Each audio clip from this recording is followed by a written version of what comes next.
Hey Browns fans, Nathan Zegura alongside the man who needs no introduction, but he'll get one anyway, the Hoff Joe Thomas. Time now for Browns Training Camp Insider presented by Snapple. We are here in Philadelphia, and it is a scorcher. It was a hot one today, and the Browns who had a great day one. Well, today the Eagles were red hot, especially in that final team period. They scored both with their first and second teams, and then their defenses got interceptions. But overall, still a good day for the Browns, but there at the end, you wanted to see maybe us get in the end zone there or stop the Eagles. Unfortunately, that didn't happen. Yeah, I think everybody who watched practice yesterday gave the Browns the win yesterday. Today, it was kind of back and forth early on. And to your point, the Eagles, I think they finished a little bit stronger than the Browns did. But still, a lot of great stuff was done out here today and a lot of good takeaways for these players and coaches. Absolutely. You wanted to come here and this was a measuring stick, a barometer. Where are we against this Eagles team, the defending NFC champions?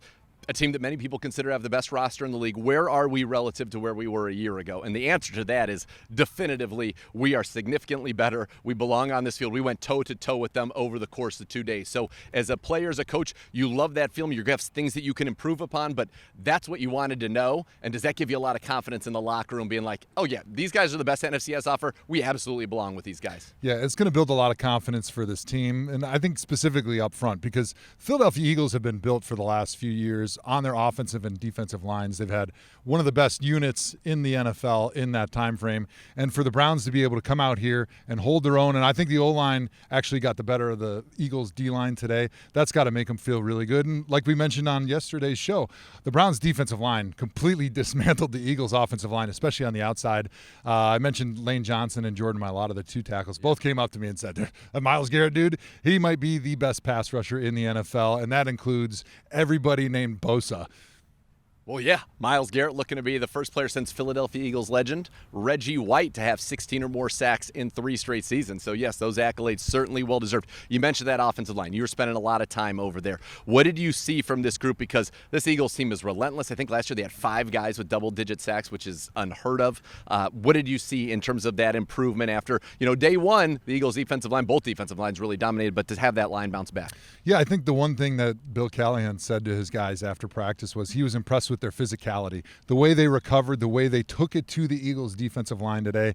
Watching one-on-one pass rush today, the Browns won almost every rep, which, like we talked about on CBD today, it's not exactly a drill that's set up for your offensive line to win because they know it's pass. They can go wherever they want. There's no guards and bumps when you go too far to the inside or you go too far to the outside and you run into tight ends or some of the other players on the field. So it's really slanted towards the defense. And so for the Browns O-line to be able to hold their own and really push around the Eagles defensive line in that one-on-one pass rush, that made the coaches really happy and me pretty happy too. Yeah, I can see you smiling. And listen, the fact of the matter is this is going to be the toughest defensive line they face all year other than our own in practice. And so great work for the Browns, and that should make what happens on Sundays hopefully be a little bit easier for them. One guy you can't miss, Big Thanos, Dawand Jones, the rookie. And so in this pre-practice press conference, Kevin Stefanski said James Hudson's going to get all those first-team reps. Well, Dawand Jones found himself out there at right tackle with the ones today. What did you see?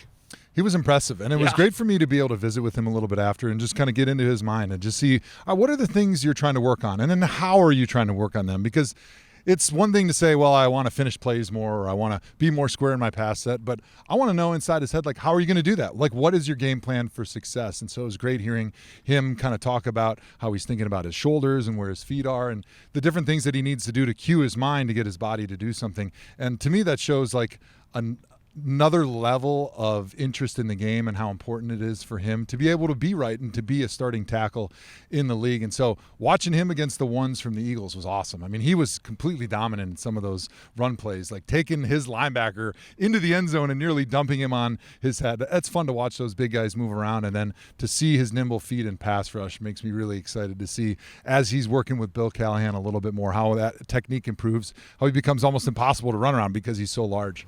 So do you feel like you're looking at a future starter, and not just a starter, but a guy with a lot of talent that the Browns got in the fourth round this year? There's a long way to go, but he has a lot of talent and he's got the will to do it. And those are the two most important things in football and the things that so many guys are lacking. And as you know, following the team as long as you have, it's hard to find good offensive linemen in today's NFL. Yeah. And it's really hard to find good offensive tackles. So to potentially find somebody of his caliber in the 4th round with the desire to be great that he's got, what a steal for Andrew Berry. Yeah, when you find a mountain of clay like that, you turn him over to the great Bill Callahan and Scott Peters, and good things happen. Well, even better things happen. Joe alluded to it earlier. You got a chance to catch up with Dawand Jones after the joint practices in Philly. Take a listen to the Hoff and Big Thanos. What was it like being out here for your first couple joint practices? It was good. We went against a couple great guys. They were just in the Super Bowl, Brendan Graham, Hassan Riddick, and, a couple other guys, and also the recent draft picks. And so it was good comp, good work, nothing much what you can ask for. So Jack Conklin went out yesterday with an injury. That allowed you to get a lot of good reps with the first team. You're going against one of the best defensive lines in the NFL against the Philadelphia Eagles. You can learn a lot in these joint practices. What was something that you're going to take away from these practices going against those studs from the Eagles? It's going to be physical every day. Everyday life is a one. You want to have that role and you want to do that. You're going to have to bring the toughness every day. And that's definitely what I learned after going out there today. You had a great game in the Hall of Fame game against the Jets. You followed it up, another great game against the Commanders. It seems like you're making steady progress throughout camp. What's something that you really made a point of working on when you got to training camp that you feel like you've improved at? My main thing was just the pass game. I kind of struggled at that. It was like one of my big things that scouts said I need to work on. And also myself, I kind of applaud myself on it. And, I also said I can never not get enough work at it. And so that was one thing I definitely wanted to get better and better at every week. As we transition from one of the youngest offensive linemen, let's go to the oldest in the room, Joel Bitonio. Out there involved, a little bit of fracas going on, everything. What did you see from the vets in kind of day 2? We expected it. You said it at the end of the show yesterday. Maybe you'll get a little chippy day. It did. Yeah, it always seems to get chippy the second day of joint practices because after the first day, you don't really know who won every rep. You go out and you're not exactly sure how things shake out. But then you go to the film, and, of course, your coaches, they got their ego out there. They don't want to lose to their buddy who's coaching the position group on the other side. And so they're challenging you. You're challenging yourself. And it gets a little bit chippy out there. And we saw that today, right?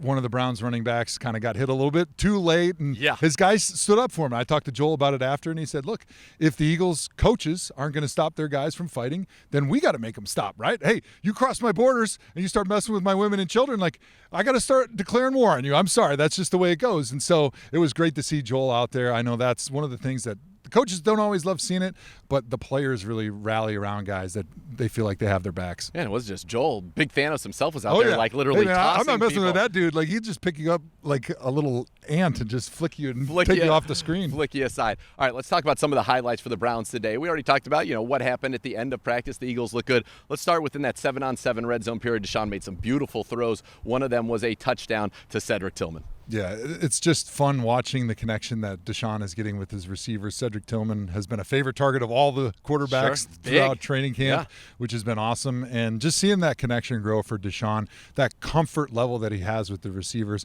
I think is the most important thing we're pulling out of training camp right now for him. Yeah, and one of the guys he helped recruit to the Cleveland Browns this offseason, tight end Jordan Akins, they hooked up for a touchdown in the back of the end zone. And when you have that familiarity, they'd played together for those 3 years in Houston, you can see that chemistry already translating here to the Browns. Yeah, and we've got the Chief there at tight end, who's such an unbelievable red zone weapon. You throw Jordan Akins in there, and you've got a lot of weapons that teams are going to have to deal with when the Browns get near the red zone, which is one of the areas that we needed to improve over from last year. And so running the ball a little bit more with Nick Chubb, and then giving Kevin Stefanski and Deshaun Watson more options and more weapons when you get down there. Guys that can win their one-on-one battles, guys that can win jump balls in the corner of the end zone, and then guys that are just reliable that he has good chemistry with, that you can understand where they're going to be on the field, even if you don't get a good picture of it and you just see him at the last second. Having that comfort level, I think, is so important for Deshaun, and it's something that he didn't have because he played such a small amount of practices and then so few games last season. Yeah, one of the guys he also had some good chemistry with, Donovan Peoples-Jones, in the team goal line period after a pass interference in the end zone on a pass intended for the Chief. He found DPJ beating a blitz of the Eagles for a great touchdown there in traffic. So overall, the big takeaways for you over the course of the 2 days, where are you thinking, what are you feeling about this Browns team? Where's your head at as we get ready with eyes looking forward now to September the 10th against Cincinnati Bengals? You got to come out of these practices really excited. If I'm Kevin Stefanski, if I'm this coaching staff, I'm saying, I think we may have something right here because you went against maybe one of the best teams in the NFL.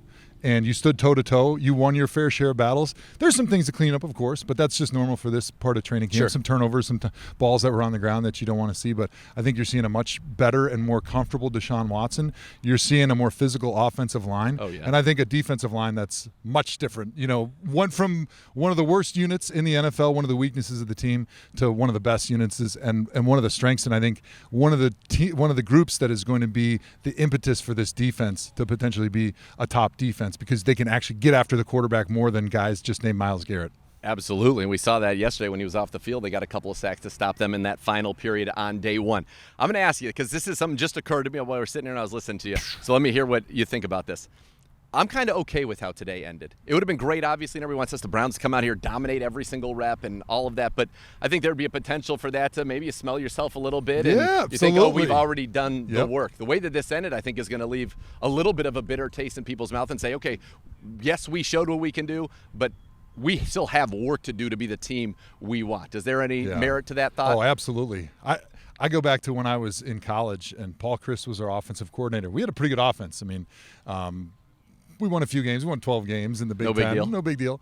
But we would always go through spring ball, and then in the spring game, he would set a lot of our plays up for failure because he wanted us leaving spring practice feeling like we had a lot of work to do. So we're not smelling ourselves going through summer like, hey, we already got this figured out. Yeah. And I think it's really good that they had 2 really good days, but it didn't finish the way that they wanted. So they stay hungry because you're going to have a couple days where our starters aren't going to be doing much. Tomorrow we'll walk through, probably won't play in the game on Thursday against the Eagles. And so they got a little bit of time off to kind of reflect on this. And I think it keeps that fire in your stomach burning when you do finish the way you did and you feel like you left something out there that you could have had. I love that. You just got me fired up. And you mentioned starters not going to play Thursday night, but that is the next time we will be with you. Thursday night, 7 o'clock, starting on News 5 for Browns Countdown, leading into kickoff at 7:30. Joe Thomas, the Hoff, Chris Rose, and Aditi Kinkabwala on the television call. Myself, Jim Donovan, and Gerard Cherry on the radio call on the University Hospital's Cleveland Browns radio network. We'll be back with another Browns Training Camp Insider when we return